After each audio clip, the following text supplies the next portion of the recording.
પાણીપુરીનું નામ આવતા જ મને મોઢામાં પાણી આવી જાય.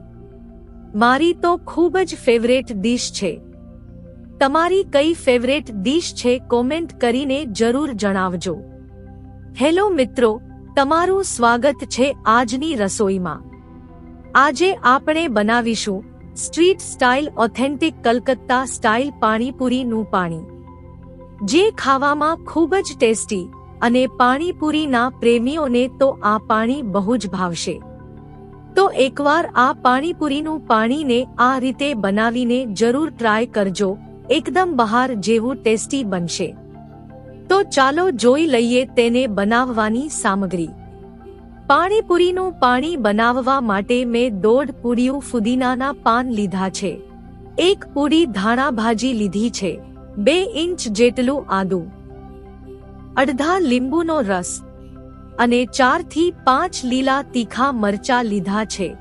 જો પાણી તીખું હોય તો ખાવાની ખૂબ જ મજા આવે છે. તમે તમારા સ્વાદ પ્રમાણે તીખું ઉમેરી શકો છો. પાણી બનાવવા માટે મેં 150 ગ્રામ આમલી લીધી છે, જેને મેં 4 થી 5 કલાક પહેલા પલાળી દીધી હતી.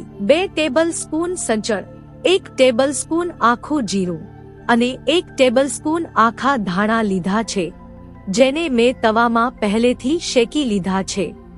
4 થી 5 લીલા તીખા મરચાં, 2 ઇંચ જેટલું આદું, 1 ટીસ્પૂન કાશ્મીરી લાલ મરચું, 1 ટીસ્પૂન આમચૂર પાવડર, અડધો લીંબુનો રસ અને 1 ટીસ્પૂન મીઠું લેશું.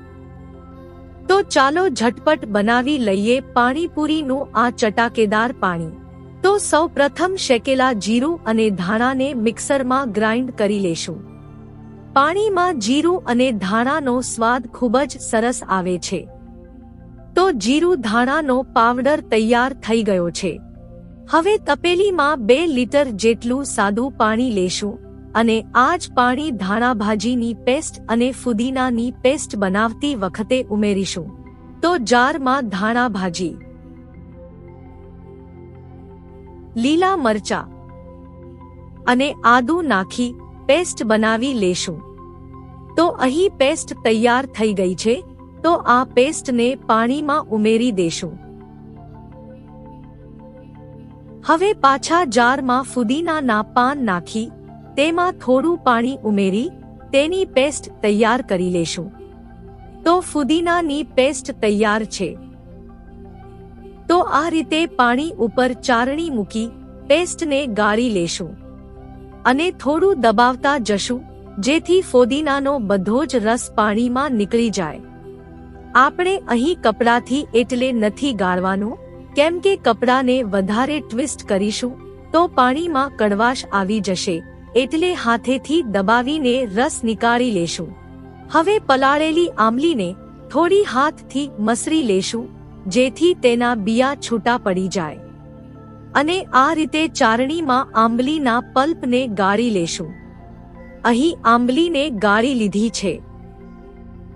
તો પાણીમાં બધા જ મસાલાને ઉમેરી દઈએ, જેમાં 2 ટેબલસ્પૂન શેકેલું જીરું, શેકેલા ધાણા, 2 ટેબલસ્પૂન સંચળ, 1 ટેબલસ્પૂન મીઠું, 1 ટીસ્પૂન આમચૂર પાવડર, અડધા લીંબુનો રસ અને 1 ટીસ્પૂન કાશ્મીરી લાલ મરચું ઉમેરી મસાલાને મિક્સ કરી લેશું. તો બસ આપણું પાણીપુરીનું પાણી તૈયાર થઈ ગયું છે. હવે આ પાણીને 4 થી 5 કલાક માટે ફ્રીજમાં ઢાંકીને ઠંડુ થવા માટે મૂકી દેશું, જેથી બધા મસાલાનો સ્વાદ પાણીમાં સરસ રીતે બેસી જાય. આ પાણીપુરીનું પાણી કલકત્તામાં પરંપરાગત રીતે બનાવવામાં આવે છે અને આ વર્ષોથી લોકપ્રિય છે. તો લ્યો, આપણું પાણીપુરીનું પાણી એકદમ તૈયાર છે.